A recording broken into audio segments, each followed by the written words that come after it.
Băi oameni, băi, oameni buni, salutare prieteni, salutare tuturor, salutare, bine ați venit la canal. Bine ai revenit aici, după cum am scris în titlu, stai în casă. Băi, dar stai în casă.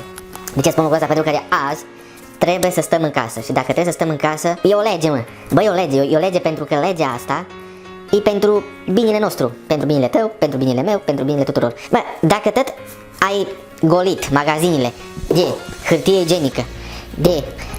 igienică, vezi? Dacă le-ai golit magazinele și dacă ieși din casă, păi când le sărăcie, când le consumă, omule? Dacă ieși din casă și nu, când te caci? Când le consumi? Ai golit hârtie igienică, oamenii nu mai au. Ai golit magazinele de conserve. De conserve. Băi, omule, dacă le-ai golit și le ai în casă, că eu ți-arăt conserve acum și hârtie igienică, că mie nu mai mi-a rămas de macaroni. Și ai golit și macaronile. Și făină. Ai luat de grâu, de mălai și de tăte. Și dacă nu stai în casă și să le mănânci alea, conservele, când consumi asta? Când o consumi? Că de luat, la cât ați luat?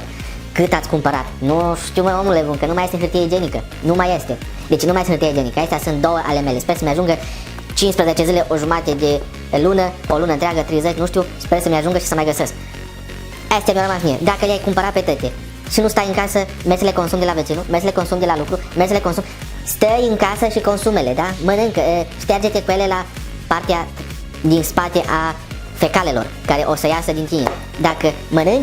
Dacă mănânci conserve, macaroni și de astea, ai cu ce să te ștergi la partea dorsală a ta, da? Deci stai în casă, nu ieși afară, mănâncă, consumele, ca să mai fie și pentru data viitoare să avem de unde să mai cumpărăm, da? Să oamenii să fabrice. Dacă nu ai de altceva de făcut, de mers la muncă, pentru că dacă vrei să mergi la lucru și nu ai altceva, stai în casă, da? Deci ăsta e mesajul meu pentru voi. Stați în casă, că pentru binele vostru, pentru binele nostru.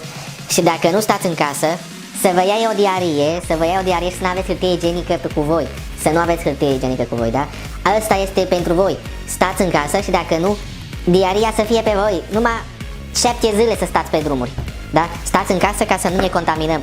Că ne contaminăm cu tăți, da? Stați în casă. Dacă ești în casă, că de aia vreau să zic acum, că dacă ești în casă și te uiți, că acum toată lumea acasă, ai problema, mă, toată lumea acasă și pac, pe internet, pe Facebook, pe TikTok, pe toate, pac. Bă, abonați-te și la mine, da? Vizonează și la mine și de mai departe. Stai în casă.